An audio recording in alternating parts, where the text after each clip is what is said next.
पिंपळगावी वकिलांच्या घरी चोरी, लाखोंची रोकड लुटली।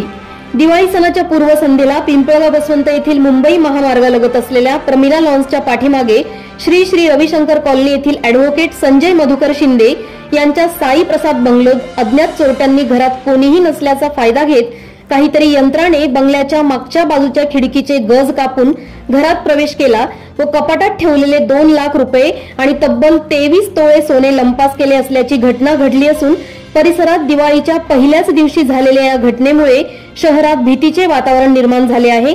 जी मराठी न्यूज, पिंपळगाव बसवंत।